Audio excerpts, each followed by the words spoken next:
बिस्मिल्लाहिर्रहमानिर्रहीम। हम income from business पढ़ रहे थे। हैदर यार किसी को भेजें कि जरा एसी हमारे आके चेक कर ले एक दफा। इनकम फ्रॉम बिजनेस हमने कहा जनाब ये मदर ऑफ ऑल हेड है, जहां हमें ये चारों पॉइंट अपनी इंटेंसिटी में पीक पे मैक्स पे नजर आएंगे, जिसमें सबसे ज्यादा इशू था अलाउड एंड नॉट अलाउड, जो बहुत ज्यादा डिटेल में अभी तक डिस्कस नहीं हुए थे, और अब कल हमने देखा कि ये डिस्कस होना शुरू हो गया। सबसे पहले हमने जनाब इनकम फ्रॉम बिजनेस को डिफाइन कर लिया, इसका स्कोप आ गया। फिर हमने स्पेकुलेटिव बिजनेस को थोड़ा सा देख लिया। इसके बाद हमने deduction against business income section 20 ने हमें एक कॉन्सेप्ट दिया कि जनाब हर वो एक्सपेंस अलाउ है which is Holi and exclusively for business purposes until and unless के किसी एक्सपेंस को स्पेसिफिकली डिसअलाउ कर दिया जाए। कहां डिसअलाउ कर रहे हैं जी? 21 के अंदर। सेक्शन 21 तीन बातें कर रहा है। वैसे तो हम बहुत सारी बातें पढ़ेंगे इसमें, लेकिन इन टोटल अगर हम उसकी समरी बनाएं तो ये हमें तीन बातें बता रहा है। नंबर 1, कुछ नेचर ऑफ एक्सपेंसेस अलाउड नहीं है, ठीक है ना, जिनकी कल एक एग्जांपल हमारे पास आ गई थी, आज कुछ और आ जाएंगे। नंबर 2, कुछ एक्सपेंसेस अलाउड हैं अगर आप टैक्स काटेंगे तो, और अगर टैक्स नहीं काटेंगे तो फिर डिसअलाउ हो जाएंगे। नंबर 3, कुछ एक्सपेंसेस अलाउ हैं अगर आप क्रॉस चेक से ट्रांजैक्शन करेंगे तो, ठीक है ना। यानी ये तीन कैटेगरीज बननी है। जैसे कल हमने पहली बात पढ़ी एनी सेस रेट टैक्स, ये पहले वाली कैटेगरी की बात आई कि यार ये वाले एक्सपेंसेस अलाउड नहीं है, भले आप क्रॉस चेक से करें भले ना करें, इससे कोई फर्क नहीं पड़ रहा, ये वाले अमाउंट आपको अलाउड नहीं है। फिर आगे जी any amount of tax deducted at source, जो आपका टैक्स कटा है वो भी एज एक्सपेंस अलाउ नहीं होगा। फिर दूसरी बात हमारे पास आ गई थी, और that relates to inadmissible deduction, कि अगर आपने सामने वाले का टैक्स नहीं काटा तो बस आपको ये एक्सपेंस अलाउ नहीं होगा। अब टैक्स डिडक्शन के अलग सेक्शंस हैं जो इस वक्त हमारे सिलेबस में शामिल नहीं है। मैंने देखना कैसे कि मेरा स्टेटस क्या है। मसलन अगर मैं कंपनी हूं तो कौन कौन सी पेमेंट पर मुझे टैक्स काटने की जरूरत है, अगर मैं एओपी हूं तो कौन कौन सी ट्रांजैक्शन पे मुझे टैक्स काटने की जरूरत है, अगर मैं इंडिविजुअल हूं तो कौन कौन सी ट्रांजैक्शन पे मुझे टैक्स काटने की जरूरत है। जहां टैक्स काटने की जरूरत है और मैंने टैक्स नहीं काटा तो वो एक्सपेंस मुझे डिसअलाउ हो जाएगा। पहली बात सादा ये हो रही। फिर इसकी स्पेशल प्रोविजन आई, और वो प्रोविजन क्या आई कि नहीं, आप अगर परचेजेस की बात कर रहे हैं regarding raw material and finish goods, तो फिर आपको डिसअलाउ सिर्फ ऐसे नहीं होगा कि अगर आपने टैक्स नहीं काटा तो डिसअलाउ, वो कहता नहीं। फिर डिसअलाउ में हमने थोड़ी सी क्या कर दी है, कंसेशन कर दिया है कि जो मैक्सिमम अमाउंट आपको डिसअलाउ होने जा रही है that is 20% of total purchase, यानी lower of amount on which tax is not deducted versus 20%। इसका मतलब है ज्यादा से ज्यादा कितना डिसअलाउ हो सकता है? 20% डिसअलाउ हो सकता है। किसके ऊपर? रॉ मटेरियल या finish good. Raw material generally जो मैन्युफैक्चरर लोग हैं वो क्या खरीद रहे होंगे? रॉ मटेरियल खरीद रहे होंगे, ठीक है ना, रॉ मटेरियल खरीद रहे होंगे। और जो ट्रेडिंग करने वाले लोग हैं वो आमतौर पर फिनिश गुड खरीद रहे होंगे, फिनिश गुड में ट्रेडिंग कर रहे होंगे, एज इट इज उठाकर उनको सेल कर रहे होंगे। और हो सकता है कुछ लोग ये दोनों काम कर रहे हैं, ठीक है ना।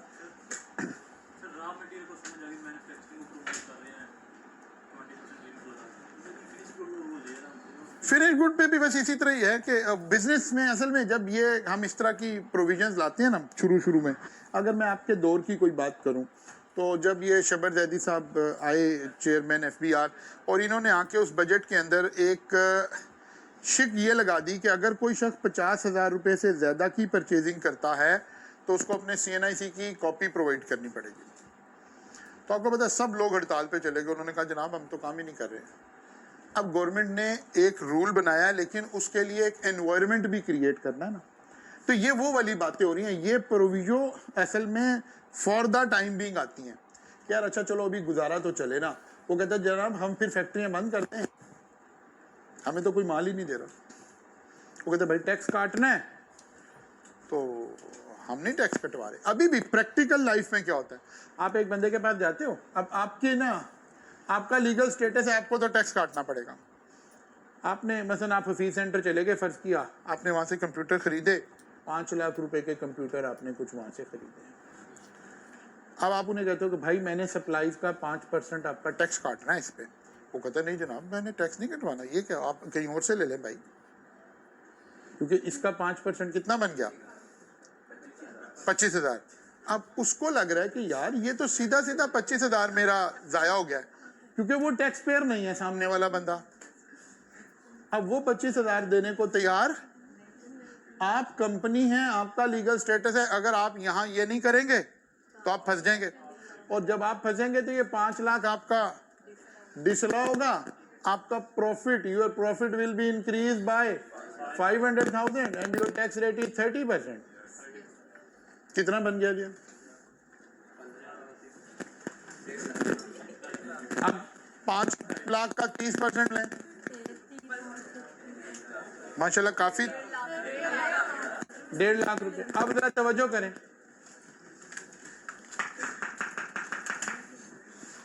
अगर आपने उसका टैक्स ना काटा तो 1.5 लाख। अब आप उसे पता क्या कहते हैं, अब कहते हैं यार भाई मैं तुम्हारा टैक्स दे देता हूँ, ठीक है ना, मैं तुम्हारा टैक्स दे देता हूँ भाई, तुम एक काम करो, मुझे इनवॉइस जो 5 लाख की है ना, आप इसको ग्रॉस अप करते हैं, 5 लाख वाली इनवॉइस को 0.95 से डिवाइड करें, क्या आंसर आ गया? ओए बढ़ेगा कम कैसे आ गया? 5,5,5,5,5। वो कहते हैं यार बस तुम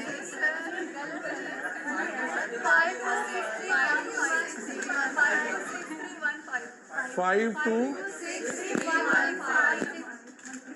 अच्छा जी, आंसर आ गया 5,26,300। वो कहते हैं आप एक काम करो, जो आपने मुझे इनवॉइस दी है ना, ये 5,26,313 की बना दो, मैं इसके ऊपर तुम्हारा 5% टैक्स काट के, बाकी जब तुम्हें पैसे आएंगे ना तो 5 लाख आ जाएंगे। अब इसका 5% लो जरा, वही 26,000 आ जाएगा। 26,000 गवर्नमेंट को जमा करा दोगे, 5 लाख उसको चला जाएगा।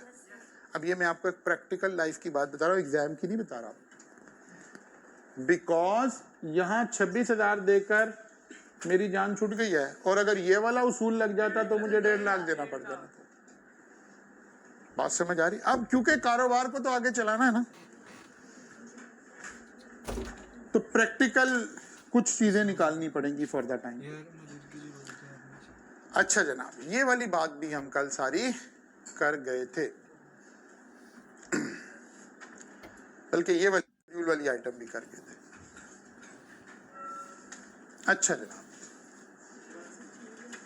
an entertainment expenditure in excess of such limit or in violation of such condition as may be prescribed। वो कहते हैं एंटरटेनमेंट एक्सपेंसेस, एंटरटेनमेंट एक्सपेंसेस जो है वो एक लिमिट दे देंगे, उसके अंदर अंदर एक प्रोटोकॉल दे देंगे, वो रूल 10 में इनकम टैक्स में दिया हुआ है, कोई खास अलग से बात नहीं है।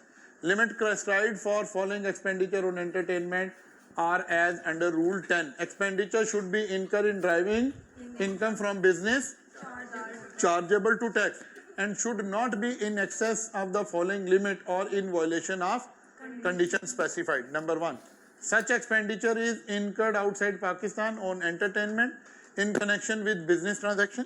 वो कहता है अगर कोई पाकिस्तानी बंदा अपने बिजनेस कनेक्शन के लिए पाकिस्तान से बाहर जाता है और वहाँ वो किसी कस्टमर के साथ मिलता है और वहाँ कोई एंटरटेनमेंट एक्सपेंडिचर होते हैं तो वो अलाउ है, allocated as head office expenditure. जैसे कोई फ्रेंचाइज आप लेते हैं, किसी ब्रांड की आपने फ्रेंचाइज ली, उसका हेड ऑफिस फर्ज कर लें यूएसए में, तो यूएसए क्या कर रहा है, यूएसए वहाँ सारा चला रहा है एक्सपेंस, और उन एक्सपेंसेस को उठा के मसलन वो आपको कहते हैं भाई हेड ऑफिस के जितने एक्सपेंसेस होंगे ना एंटरटेनमेंट के, एडवर्टीजमेंट के, वो हम आपको 5% एलोकेट कर देंगे। अब जाहिर है वहां से जो ब्रांडिंग हो रही है, जो सारा कुछ हो रहा है, मैं उसका बेनिफिशियरी भी हूँ, तो वो वाले भी मुझे अलाउ हो जाएंगे। एलोकेटेड एज नहीं, अलाउड की बातें हो रही है। Allocated as head office expenditure और incurred in Pakistan on entertainment of foreign customer and supplier. जो लोग एक्सपोर्ट का बिजनेस करते हैं, अब उनका कोई फॉरेन कस्टमर पाकिस्तान आया हुआ है और उसको कोई एंटरटेनमेंट पे पैसे खर्च हो रहे हैं, तो ये भी अलाउड है। Incurred on entertainment of customer and client at the persons business premises.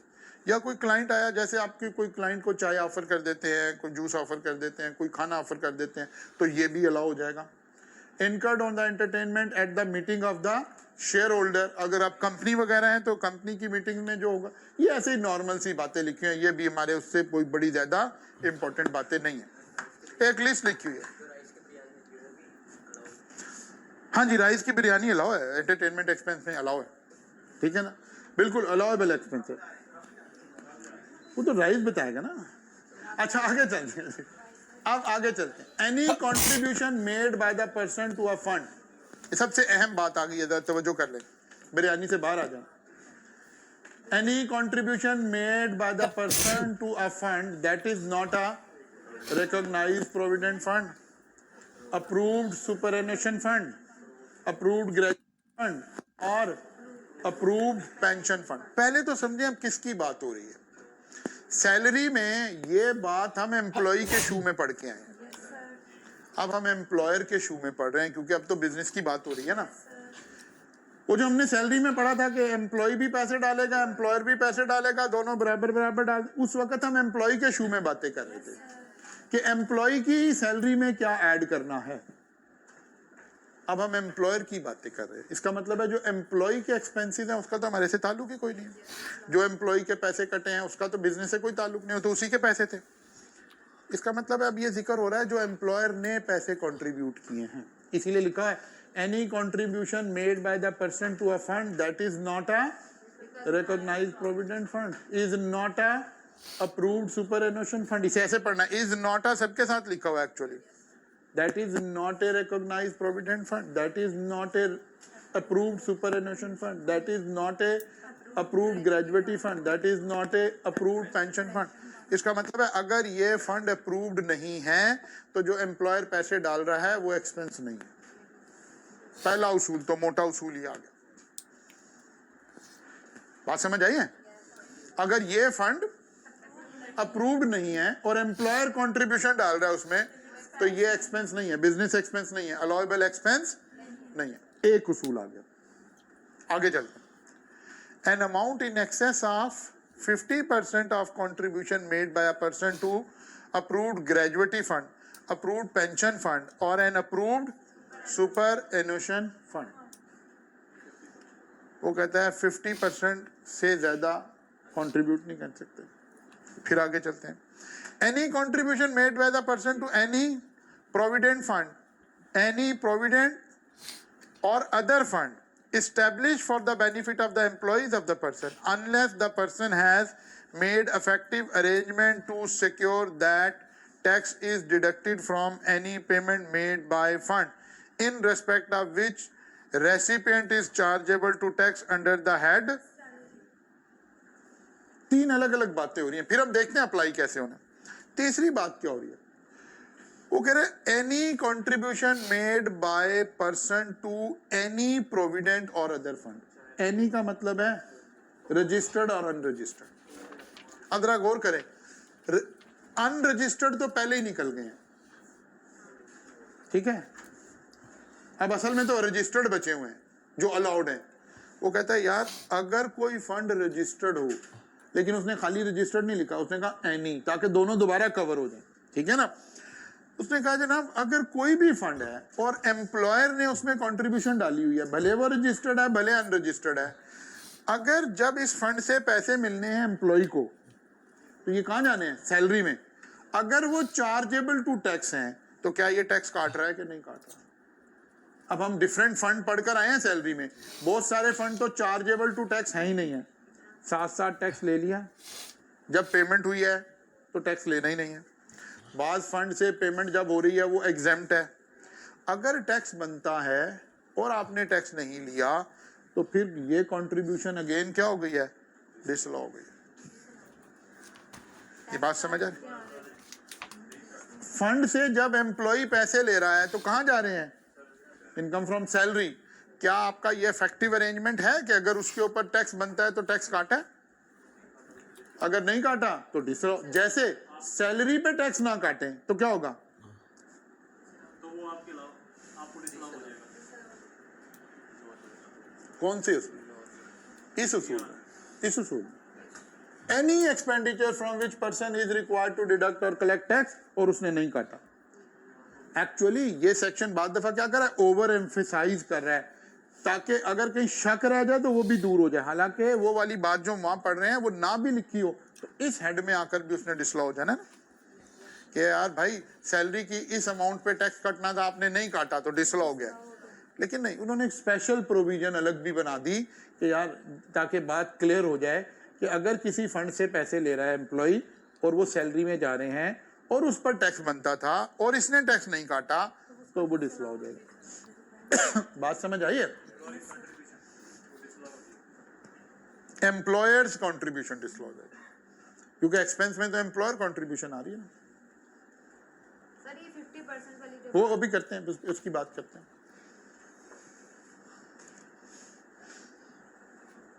Taxation of fund in business. If approved fund, अगर फंड अप्रूव्ड है तो फिर देखना है recognised provident fund, approved pension fund, approved gratuity fund, approved pension fund. तो क्या होगा, if effective arrangement of deduction of tax मौजूद है तो फिर contribution by employer is allowed as business expense. लेकिन फंड अप्रूव है लेकिन आपने काटा तो टैक्स ना काटने की वजह से क्या हो गया, डिसअलाउ हो गया। यानी इफेक्टिव अरेंजमेंट का मतलब ये है ना कि टैक्स कट रहा है, बस टैक्स नहीं काटा तो डिसअलाउ हो गया। फिर वो अरेंजमेंट ही इफेक्टिव नहीं ना कहलाएगा जहां पर आपने टैक्स नहीं काटा, तो फिर अरेंजमेंट इफेक्टिव कैसे हुआ। असल में ला ये कहना चाह रहे हैं यहाँ पे कि भाई टैक्स काटा है तो फिर अलाउ है, नहीं काटा तो फिर नहीं अलाउ। एक कहानी समझ आ गई। Contribution by employer is not allowed as business expense. अच्छा जी, फिर एक और कंडीशन, वो जो 50% वाली बात बीच में से नजर आ रही, वो कहता है maximum 50% of the contribution is allowed. सारी कंट्रीब्यूशन अलाउड नहीं है, जितने पैसे डाले हैं उसका 50% अलाउड। और अगर if contribution to unrecognised fund not allowed, वो तो है ही नहीं। यानी अगर तो वो पहले वाली 3 बातें आ रही थी ना, उन 3 बातों ने कलेक्टिवली अप्लाई कैसे होना है। सबसे पहले देखना है अगर फंड रिकॉग्नाइज है तो बात आगे चली, अगर रिकॉग्नाइज ही नहीं है तो बस यहीं डिसअलाउ होगी, सारी अमाउंट ही डिसअलाउ होगी, कहानी खत्म हो गई। बात समझ आई ना? पहला उसूल जो यहां ऐसे लिखा हुआ नजर आ रहा था, ठीक है ना? फिर तो बात आगे चली नहीं, लेकिन बात आगे चली। उन्होंने कहा नहीं नहीं यार फंड हमारा क्या है, रिकॉग्नाइज है। उन्होंने कहा अच्छा जी, फिर अगली बात देखें। अब 50% पे जंप नहीं किया, पहले दूसरी बात पहले आई है। कौन सी? वो कहता है टैक्स काटा है कि नहीं काटा। अगर टैक्स काटा है तो अलाउ होना है, अब कितना अलाउ होना है? वो कहता है 50%। और अगर टैक्स नहीं काटा तो फिर तो अलाउ ही नहीं होना, तो सारा ही डिसअलाउ हो गया। इसका मतलब है 50% वाली बात इस ट्री में यहां जाकर ही आ रही है। सब कुछ, कोई भी fund, recognised provident fund, approve superannuation fund, approve gratuity fund, approve pension fund, सारे फंड आ गए। इसका मतलब ये हुआ एम्प्लॉयर को उसका 50% of the contribution expense allow होगा अगर फंड रिकॉग्नाइज्ड होंगे और टैक्स भी कटा हुआ होगा। इफेक्टिव अरेंजमेंट पेमेंट के टाइम पर टैक्स कटने का मौजूद है। तो क्लियर है बात? जरा चेक कर लें, किताब में ऐसे ही लिखा हुआ है, एक वाली बुक में देख लें जरा।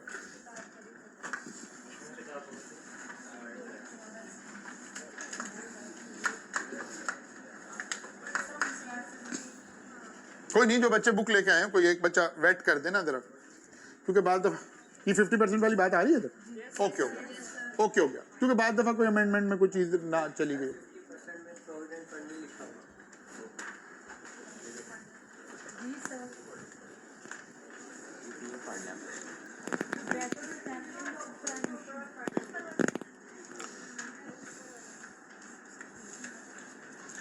An amount in excess of 50% of the total contribution made by the person to approved gratuity fund, approved pension fund and और an approved superannuation fund। बिल्कुल ठीक है, इसमें प्रोविडेंट शामिल नहीं।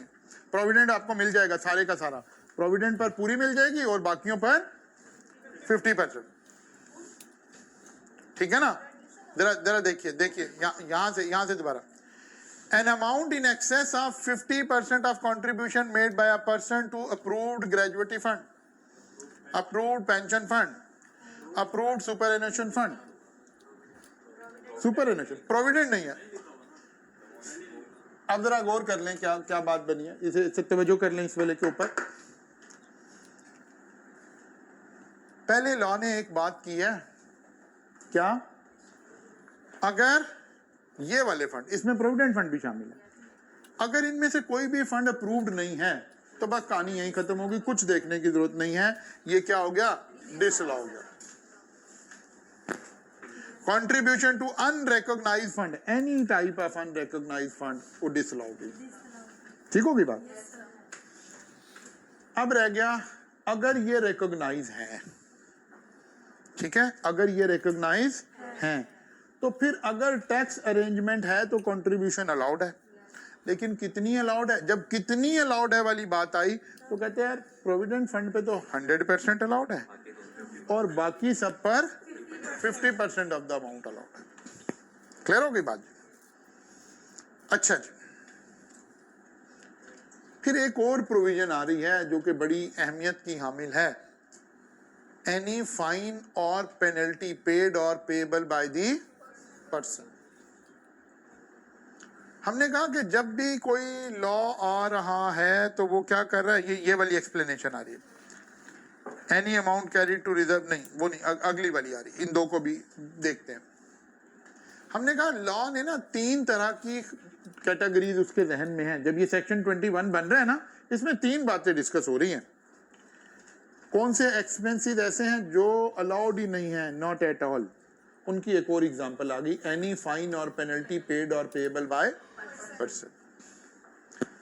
असल में एक बात समझें, हर एक्सपेंस जो डिडक्टेबल है ना, हर एक्सपेंस जो डिडक्टेबल है वो एक टैक्स बेनिफिट अपने साथ लेकर आ रहा है। एक तरफ आपका खर्चा हो रहा है, दूसरी तरफ आपको टैक्स कम देने की शक्ल में, क्योंकि टैक्सेबल प्रॉफिट कम हो रहा है, उसकी शक्ल में एक बेनिफिट आ रहा है ना। अब ऐसे समझ लें, छोटी सी बात हम एक्सप्लेन कर देते हैं। ऐसे फर्ज करें एक शख्स का बिजनेस की इनकम 18 लाख रुपया, 8 लाख रुपया उसके अलाउएबल एक्सपेंसेस हैं, डिडक्टेबल एक्सपेंसेस हैं, और बिजनेस इनकम कितनी आ गई? 10 लाख रुपया। ठीक है, टैक्स कितना आ गया? फर्ज करें 30%, 3 लाख रुपया टैक्स आ गया। प्रॉफिट आफ्टर टैक्स कितना रह गया? 7। ये सिनेरियो ए है, अपने पास ऐसे लिख लें। ठीक है, ये सिचुएशन ए है। इस बंदे ने एक एक्सपेंस और किया बिजनेस में, इसका एक्सपेंस बढ़ा। बी सिनेरियो में हम इसे एक्सप्लेन करते हैं। सेल फिर भी रही 18 लाख, 8 लाख इसका एग्जिस्टिंग अलाउएबल एक्सपेंस था, 3 लाख और अलाउएबल एक्सपेंस आ गया। प्रॉफिट कितना बच गया? 7 लाख। टैक्स कितना बना? 2,10,000। प्रॉफिट आफ्टर टैक्स कितना बना? Profit before tax, profit after tax 4,90,000। Business का एक्सपेंस कितनी अमाउंट से बढ़ा? 3 लाख से। बिजनेस का एक्सपेंस कितनी अमाउंट से बढ़ा? 3 लाख से। बिजनेस का प्रॉफिट आफ्टर टैक्स कितना कम हुआ है? 3 लाख से कम नहीं हुआ।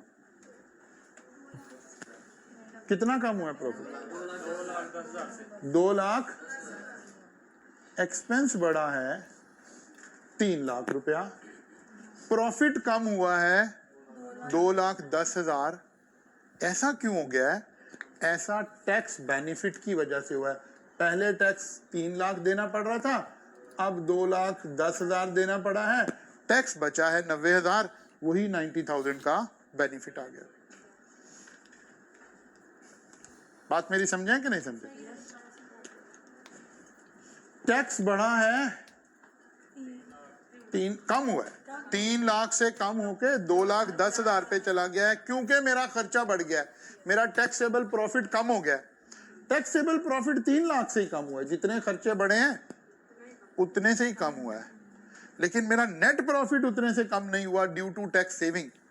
इसका मतलब है हर अलाउएबल एक्सपेंस एक तरफ तो एक्सपेंस बढ़ाता है, दूसरी तरफ टैक्स सेविंग क्रिएट करता है। तो जो एक्सपेंस का इम्पैक्ट है ना हमारी जात पर, वो थोड़ा डिल्यूट हो जाता है।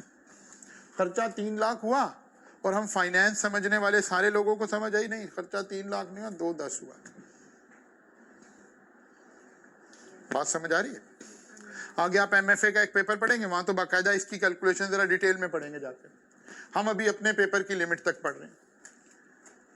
लॉ कहता है जब हम किसी बंदे के ऊपर कोई फाइन लगाने लगे हैं, अब एज्यूम करें ये जो 3 लाख है ना, ये पेनल्टी लगी है, तो पेनल्टी तो किसी को सजा के तौर पे लगी है ना। हमने पेनल्टी लगाई है 3 लाख रुपया बिजनेस के ऊपर, और बिजनेस को फीलिंग इस्टेब्लिश हो रही है 2,10,000 की। वो कहते हैं नहीं नहीं नहीं नहीं यार, पेनल्टी में ये बेनिफिट नहीं देना हमने, पेनल्टी में ये बेनिफिट नहीं देना, ये अलाउ नहीं करेंगे हम एज एन एक्सपेंस। जब अलाउ नहीं करेंगे तो क्या होगा? टैक्स बेनिफिट नहीं आएगा। 3 लाख पेनल्टी दोगे, इंपैक्ट भी 3 लाख ही आ रहा होगा बिजनेस पर। बिजनेस इस एक्सपेंस को कहां लेकर जाए? बाद में लिखे, टैक्सेबल प्रॉफिट के बाद में लिखे। अब ये प्रॉफिट एंड लॉस कैसे बनेगा? मैं सी में आपको बना कर दिखाता हूं। 18 लाख, यहां 8 लाख, ये आपने तीनों नोट कर लिए। ये 1 मिलियन, टैक्स आया 3 लाख, 7 लाख रुपया प्रॉफिट आफ्टर टैक्स आया। इसमें से 3 लाख माइनस कर जो पेनल्टी पे की है, 4 लाख आपका प्रॉफिट बचा। प्रॉफिट उतना ही कम हुआ है जितना एक्सपेंस हुआ है। गवर्नमेंट कहती है अगर हम कोई चीज आपको सजा दे रहे हैं तो सजा का इंपैक्ट उतना ही रहे, टैक्स बेनिफिट ना अटैच हो जाए। इसलिए अगर एनी फाइन पेनल्टी पेड और payable by the person should be disallowed. Disallowed का मतलब है यहां जाके माइनस करें, यहां से माइनस नहीं करने देंगे आपको।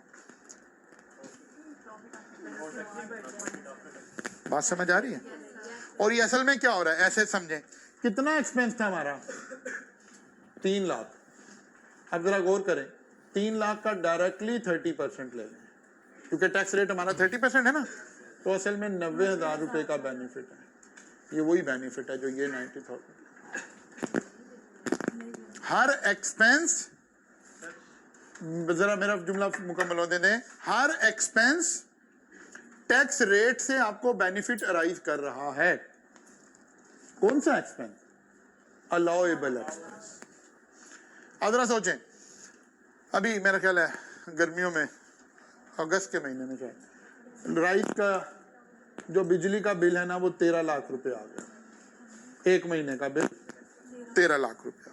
अब जाहिर है पैसे खर्च होंगे तो कोई तकलीफ होगी, हमें भी हो ही रही होगी, लेकिन हमें साथ ही एक और खुशी होगी कि अच्छा कोई बात नहीं, 13 लाख बिल आ गया ना, तो हमारा प्रॉफिट भी तो 13 लाख कम हो गया होगा।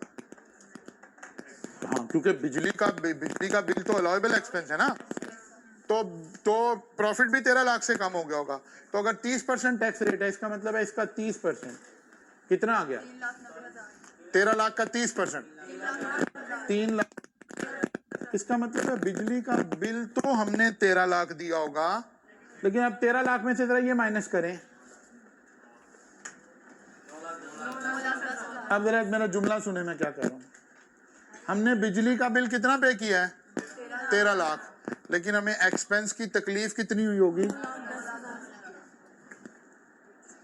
अलाउएबल होना, अलाउएबल ना होना, अलाउएबल होना, अलाउएबल ना होने का ये इम्पैक्ट डिस्कस हो रहा है।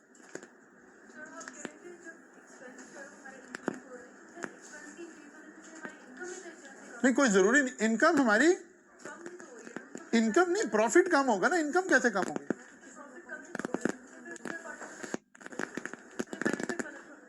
तो यही तो हम कह रहे हैं कि जैसे एक्सपेंस बढ़ा तो प्रॉफिट कम हो गया, प्रॉफिट कम हुआ तो टैक्स कम देना पड़ रहा है। तो उस एक्सपेंस की वजह से अल्टीमेटली क्या हुआ है? मेरा प्रॉफिट पहले 7 लाख था, अब ये 3 लाख नहीं कम हुआ, मेरा एक्सपेंस 3 लाख बढ़ा है, ये 3 नहीं कम हुआ, ये 4 लाख पे आता तो 3 कम होता ना। ये देखें यहां 4 लाख पे आ गया, क्योंकि यहां आपने उस एक्सपेंस को अलाउएबल नहीं लिखा। टैक्स अलाउएबिलिटी का क्या इम्पैक्ट आता है, शायद ये बात बच्चों को सीए क्वालिफाई करके भी बात दफा समझ नहीं आती, लेकिन आप इस बात को यहां से समझें अच्छी तरह से। ये इस बात को समझने की बेहतरीन एग्जांपल ड्रॉ हुई है इस वक्त। If tax is allowable, if expense is allowable, तो फिर हम यहां सिनेरियो बी में खड़े हैं। एक तरफ हमारा खर्चा बढ़ता है, दूसरी तरफ हमारा टैक्स कम हो जाता है, तो जो खर्चे का इम्पैक्ट है वो टैक्स के रेट से डिल्यूट हो जाता है। यानी अगर 30% टैक्स रेट है तो एक्सपेंस का इम्पैक्ट 70% रह जाता है। देखिए इसका 70% रह गया, लेकिन अगर उस एक्सपेंस को अलाउएबल ना किया जाए तो एक्सपेंस का इम्पैक्ट 100% रह जाता है। ये देखें यहाँ 100% आया, 7 लाख से 4 लाख पे चले गए, 3 लाख डाउन चले गए हैं। लेकिन यहाँ 7 लाख से 4 पे नहीं गए हैं, 90,000 ऊपर रहे हैं, बिकॉज 90,000 क्या था? वही टैक्स बेनिफिट था। ये 4 90 कहां से है? ऊपर वाला 90 कहां से है? टैक्स बेनिफिट की वजह से है। अब गवर्नमेंट, इसका मतलब है जब किसी चीज को डिसअलाउ कर रही है तो उसका बड़ा इम्पैक्ट है, ठीक है ना। अब वो कह रहे हैं कि यार देखो, एक हम जब वो पढ़ेंगे ना, हम शुरू के 3 चैप्टर, वहां हम एक बात पढ़ेंगे कि भाई जो जब गवर्नमेंट कहीं से आपसे पैसे ले रही होती है ना, तो वहां 2 ऑप्शंस होती हैं गवर्नमेंट के ज़हन में, 2 ऑब्जेक्टिव होते हैं गवर्नमेंट के ज़हन में। नॉर्मली ऑब्जेक्टिव होता है रेवेन्यू कलेक्शन, ठीक है ना। मसलन सारी कंपनीज प्रॉफिट कमाएं और 30% गवर्नमेंट को दें, तो क्या ऑब्जेक्टिव ज़हन में है? रेवेन्यू। लेकिन बाज जगह हम पैसे तो ले रहे हैं, लेकिन ऑब्जेक्टिव पैसे लेना नहीं है, रेवेन्यू ऑब्जेक्टिव नहीं है, बल्कि ऑब्जेक्टिव यह कि आप ये काम करें ना। जैसे ओवर स्पीड के ऊपर चालान करना, सिग्नल क्रॉस करते हुए चालान करना, तो गवर्नमेंट ये नहीं चाहती कि आप ओवर स्पीड करें, नहीं, गवर्नमेंट चाहती है आप ये पैसे नहीं चाहिए भाई, आपने ओवर स्पीड नहीं करनी है। बात समझ आ रही है? अगर करेंगे तो फाइन इसलिए दे रहे हैं ताकि आप फाइन से डरते हुए ये काम करें ना। रेवेन्यू कलेक्शन उसका पर्पज नहीं है। इसी तरह ये वाले जो फाइन एंड पेनल्टीज हैं, इनका मकसद रेवेन्यू इकट्ठा करना नहीं है, इसलिए आपको डबल सजा दे रहे हैं ताकि आप इससे बचें। एक सजा तो ये फाइन लगा और एक सजा ये अलाउएबल भी नहीं रहेगा, ताकि आप इससे बचें। आपको डेटरेंस क्रिएट करना मकसद है, ये काम करवाना मकसद नहीं है, इसलिए इसकी सजा को डबल कर दिया गया। बात समझ आ गई है? एनी फाइन और penalty paid by a person. अच्छा जी, अब इसको भी 2 हिस्सों में बांटने जा रहे हैं, कब अलाउड है और कब नॉट अलाउड है। वो कहता है कि नहीं होगा, फाइन अलाउ नहीं होगा, कब? For the violation of any law, rules और रेगुलेशन ऑफ स्टेट। अब मुल्क का कोई कानून तोड़े, कोई लॉ तोड़े, जैसे इनकम टैक्स रिटर्न फलां तारीख तक जमा करानी है, नहीं जमा कराएंगे तो ये फाइन है, आपने लॉ तोड़ा है। SECP का कोई लॉ तोड़ा है, कोई मुल्क का कोई और एनवायरमेंटल लॉज का कोई लॉ तोड़ा है, ठीक है ना। तो ये वाले जो फाइन आपके ऊपर लग रहे हैं, ये अलाउ नहीं। ठीक हो गई बात? Example, penalty under sale tax law, penalty under income tax law, penalty under companies act, ये सारे लॉज क्या हैं, इनके तहत अगर कोई पेनल्टी लग रही है तो वो डिसअलाउ हो जाएगी, ठीक है। लेकिन एग्जामिनर इस बात को बड़ी बारीकी से पूछता है, एनवायरमेंटल लॉज, वो कहता है क्या कभी कोई पेनल्टी अलाउ भी हो जाएगी? वो कहता है हाँ हो जाएंगी, कुछ पेनल्टीज हैं जो आपको लगेंगी लेकिन आप अलाउ हो जाएंगी। कैसे? अंडर कॉन्ट्रैक्ट और अदर बिजनेस एग्रीमेंट्स। मतलब मैंने आपके साथ एक एग्रीमेंट किया कि यार इस तारीख तक आप मेरा माल मुझे बना के दे देंगे। अच्छा, मुझे पहले ही लग रहा था कि यार आप लेट ना कर दें। मैंने कहा अगर आपने ये काम जो है ना, ये काम, ये मटेरियल मेरा, ये ऑर्डर मेरा फुला तारीख तक कंप्लीट ना किया तो आप 2 लाख मुझे पेनल्टी पे करेंगे। हमने कहा जी बिल्कुल ठीक है, लेकिन वो वाकई काम लेट हो गया, आपने 2 लाख मुझे पेनल्टी पे की है, मुझे पे की है, गवर्नमेंट को नहीं पे किया, मुझे पे की है, ये आपका बिजनेस एक्सपेंस है, ये अलाउड है।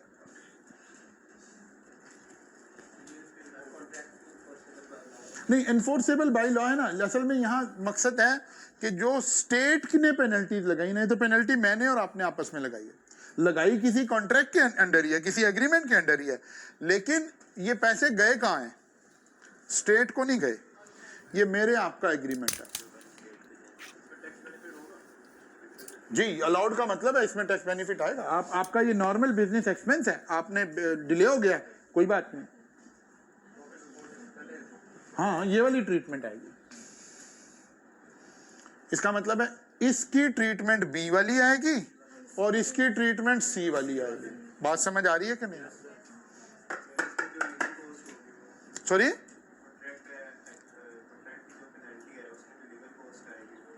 वो भी अलाउएबल एक्सपेंस है, बिजनेस का एक्सपेंस है। Legal expenses are allowable expense.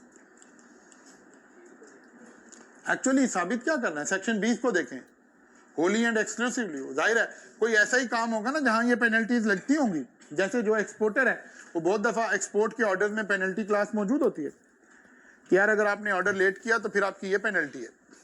तो बिल्कुल ये मेरे बिजनेस का हिस्सा है, कोई ऑर्डर टाइम पे भी हो जाएगा, कोई लेट भी हो जाएगा। मसलन डोमिनो पाकिस्तान में आया, इसने पिज़्ज़ा डिलीवरी सिस्टम को थोड़ा सा एक बेहतर परफॉर्म करना शुरू किया। डोमिनो आया, इन्होंने आते ही पहला नारा लगाया पाकिस्तान में कि विद इन 30 मिनट्स और फ्री। अगर आपने ऑर्डर प्लेस किया है और 30 मिनट में आपको पिज़्ज़ा डिलीवर नहीं हुआ तो जब हम पिज़्ज़ा डिलीवर करेंगे तो फ्री करेंगे, पैसे नहीं लेंगे। तो आप दुआ कर रहे हो तो ये आला लेट ही हो जाए, ठीक है ना। अब ये वाला जो एक्सपेंस है, ये कौन सा एक्सपेंस है? बिजनेस एक्सपेंस है, क्योंकि स्टेट को नहीं पेनल्टी लग रही है, स्टेट को नहीं पे हुई। हाँ, जो स्टेट के कवानीन है, sale tax, income tax, companies act, environmental laws, यहाँ कोई पेनल्टी लग रही है। मसलन गवर्नमेंट कहती है जी सैटरडे को कॉलेजेस नहीं खुलने, और कोई कॉलेज खुल जाता है और पेनल्टी लग जाती है, तो वो इधर आएगी, क्योंकि वो इधर आएगी। फिर बात समझ आ रही ना। यानी इसका मकसद ये भी है कि स्टेट अपनी डेटरेंस कायम रख सके, आपको ये भी फीलिंग ना आए कि अच्छा यार चलो लग गई ना पेनल्टी, कोई बात नहीं है, 70% ही नुकसान हुआ है, 30% तो टैक्स से बचत हो गई है। वो कहते नहीं नहीं यार, डबल तकलीफ होनी चाहिए, 100% इम्पैक्ट जाना चाहिए। बात समझ आ रही है जी?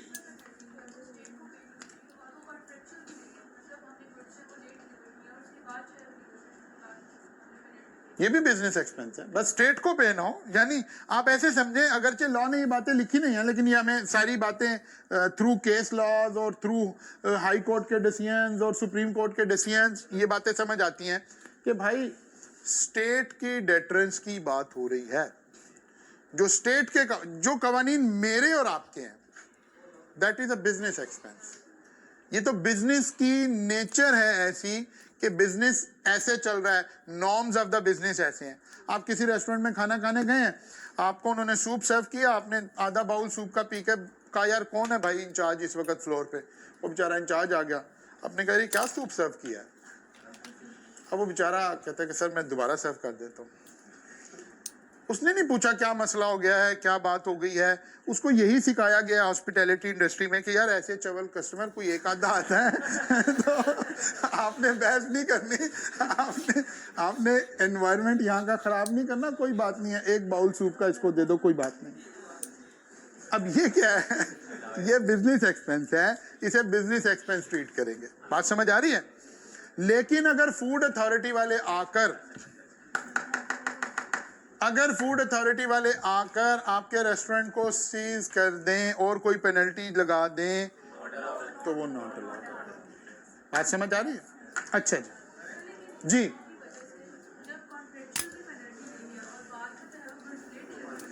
बेटा खामोश रहेंगे।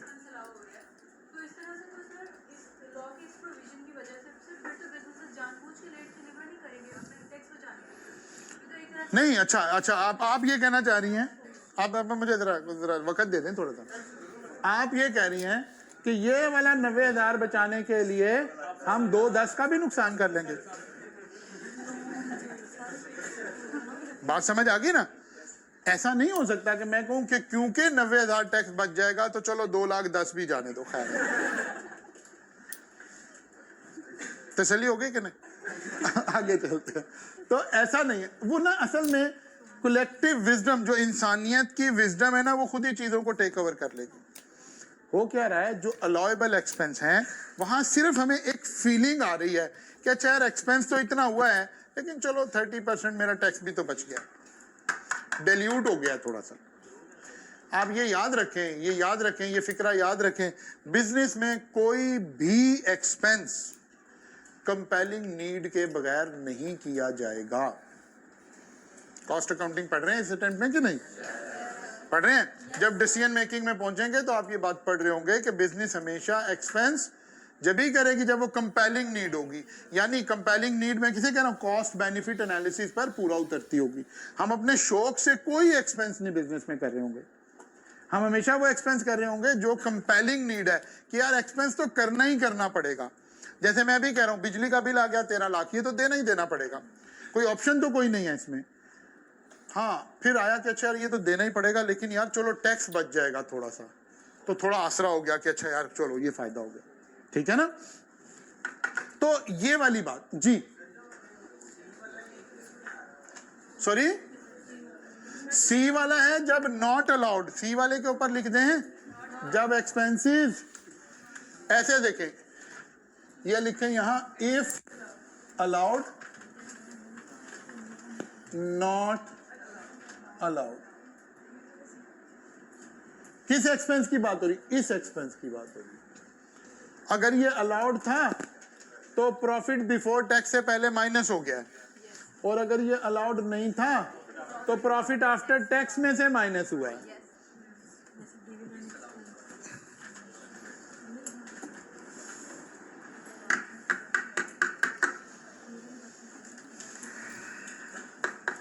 इसका मतलब है जब कोई एक्सपेंस डिसअलाउ हो रहा है तो हमारे पास हम सी वाले टाइप में फॉल कर रहे हैं उस वक्त। क्लियर हो गई बात? अच्छा जी, नाउ एनी सैलरी पेड और payable exceeding ₹25,000 per month other than by cross cheque और direct transfer of fund to employees bank account.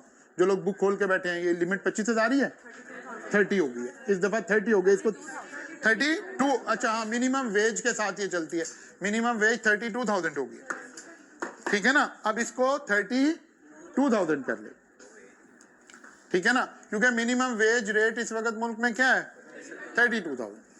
वो कहते हैं अगर किसी बंदे को आप सैलरी पे कर रहे हैं 32,000 पर मंथ, तो ये सैलरी एनी सैलरी पेड और पेबल एक्सीडिंग, लफ्ज ऐसी है ना, सिर्फ आगे अमाउंट 32,000 हो गई है। अच्छा इसका मतलब है अगर किसी एम्प्लॉय की सैलरी 25,000 है, 28,000 है, 30,000 है, आप उसे कैश दे दें कोई बात नहीं, अलाउएबल एक्सपेंस है, कोई प्रॉब्लम नहीं है। लेकिन अगर उस शख्स की सैलरी 32,000 से एक्सीड करती है, फिर सैलरी क्रॉस चेक से देंगे तो अलाउएबल एक्सपेंस होगा, नहीं देंगे तो डिसअलाउ हो जाएगा, ताकि ट्रांजैक्शन बैंकिंग चैनल से हो और डॉक्यूमेंटेशन हो जाए और एफबीआर को टैक्स कलेक्शन आसान हो जाए। एक ही बात है, क्रॉस चेक का मतलब है डायरेक्ट यानी बैंकिंग चैनल में आ जाए, पूरी सैलरी डिसअलाउ हो जाए। एक्सीडिंग तो बता रहा है कि अगर इससे ज्यादा हुई तो सारी डिसअलाउ हो जाएगी। एनी सैलरी पेड और payable exceeding 25,000 per month other than by cross cheque. वो कहता है 32,000 तक आप कैश पे कर दो, 32 से ऊपर 32,000 और 10 रुपए भी जिसकी सैलरी है उसको अगर आपने क्रॉस चेक से ना दी तो पूरी सैलरी डिसअलाउ हो जाएगी। जानोगे बात? अच्छा, अब ना कई प्रोविजन ऐसी आएंगी जिसके ऊपर एक ही वक्त में मल्टीपल प्रोविजन लगेंगे। मसलन एक शख्स की सैलरी 75,000 पर मंथ है और एक शख्स की सैलरी 1,50,000 रुपया पर मंथ है और आपने कैश में पे कर दी, नॉट अलाउड हो गया। आपने क्रॉस चेक से पे कर दी। अब जरा मेरा जुमला सुने, इस प्रोविजन के तहत अलाउ है। अगर कोई एक्सपेंस हो रहा है तो हमने पूरा सेक्शन 21 लगा के देखना है कि कहीं कोई और प्रोविजन तो इसे डिसअलाउ नहीं कर रही। मसलन अगर इस 1.5 लाख वाले बंदे की सैलरी पर हमने टैक्स नहीं काटा तो उस वाली प्रोविजन की वजह से डिसअलाउ हुई है। आप ऐसे समझे, फिल्टर लगे हुए हैं, बैरियर लगे हुए हैं, ये वाला बैरियर तो क्रॉस हो गया क्योंकि हमने क्रॉस चेक से पे कर दिए सैलरी, लेकिन टैक्स वाली बात पूरी नहीं हुई तो उस वजह से डिसअलाउ हुई। अच्छा, अब एक और जुमला सुन लें, हमने कैश भी पे कर दिया है और टैक्स भी नहीं काटा तो अब ये 2 दफा डिसअलाउ नहीं होगी। जब एक दफा कोई डिसअलाउ हो गई तो बस हो गई, एक गुनाह की एक ही सजा मिलनी है, 2 दफा सजाएं नहीं मिलनी। बात समझ आ गई? पहले थोड़ा सा जनरल ओवरऑल मिजाज समझें कि टैक्स का निजाम चलेगा कैसे। सेक्शन 21 3 बातें कह रहा है इन टोटल। जब हम इसे समराइज करेंगे ना आखिर में तो हम कहेंगे यार 3 टोटल बातें हुई हैं। कुछ एक्सपेंसेस हैं जो अलाउ ही नहीं है, भले क्रॉस चेक से भी कर दें, भले टैक्स भी काट लें, फिर भी अलाउड नहीं है। जैसे पेनल्टी, एक हमारे पास एग्जांपल आ गई उसकी, ठीक है ना। आप पेनल्टी क्रॉस चेक से पे कर दें, आप पेनल्टी पे करते वक्त टैक्स भी काट दें, वो कहते हैं भाई पेनल्टी अलाउ नहीं है। ठीक होगी ना बात? अच्छा, कुछ ट्रांजैक्शन हैं जिसमें प्रोटोकॉल फॉलो करना है, यानी बैंकिंग चैनल फॉलो करना है, जैसे 32,000 सैलरी से ऊपर वाली सैलरी। कुछ और भी आगे आएंगे, ठीक होगी बात। और कुछ बातें होंगी जहां टैक्स का काटना जरूरी है, अगर टैक्स नहीं काटेंगे तो फिर भी डिसअलाउ हो जाएगा। ये 3 मोटी मोटी बातें असल में डिस्कस हो रही हैं। अच्छा जी, सैलरी एक्सपेंस, सैलरी एक्सीडिंग 32,000, अब हमने कर लिया इसको, ठीक है ना। Salary exceeding 32,000 not paid through banking channel. अब क्रॉस चेक नहीं, बैंकिंग चैनल मतलब ऑनलाइन ट्रांसफर कर दें, यानी ऐसे ट्रांसफर करें कि बैंकिंग निजाम में ये बात डॉक्यूमेंट हो जाए। क्या? 2 बातें, किसने पे किया है, किसको पे किया, ठीक है ना। वो जिसे हम कहते हैं ना कि आप इसका ट्रेल दें। तो जब मियां नवाज शरीफ के मुकदमात चल रहे थे तो वहां सबसे बड़ा मसला क्या था, वो कहते थे बताएं ये पैसे आए कहां से, इसका ट्रेल दें। वो कहते थे कोई पता नहीं है, उल्टी सीधी बातें करते थे, कभी कहते थे हमारा है ही नहीं है, कभी कहते थे उसके नाम है, कभी कहते थे क्योंकि उसका ऑडिट ट्रेल अवेलेबल नहीं, ठीक है ना। एक था कि नहीं यार, एक सादा सा जवाब है कि यार ये बताइए ये पैसे कहाँ से आए हैं जब आपने एवन फील्ड खरीदा। वो कभी उधर भाग जाते हैं, कभी उधर भाग जाते हैं, कोई ये वाली बात का जवाब नहीं देते, बाकी हर बात का जवाब देते हैं, ठीक है ना। तो वो कहते हैं कि नहीं ये बैंकिंग सिस्टम में आए, हम कहें ये पैसे किसने पे किए हैं, आप कहें जी ये राइस ने पे किए, खत्म हो गया। किसको पे किए हैं, कहते जी जाहिद कवि को पे किए, बस। पेयर भी आइडेंटिफाइड हो गया, पे भी आइडेंटिफाई हो गया, इसको हम कहते हैं बैंकिंग चैनल से ट्रांसफर। अब क्योंकि बैंकिंग का निजाम तेजी से तरक्की कर रहा है, पहले हम लफ्ज लिखते थे क्रॉस चेक क्योंकि उसी तरह ही पेमेंट हो रहे थे, अब ऑनलाइन ट्रांसफर भी है, डेबिट कार्ड भी है, क्रेडिट कार्ड भी है।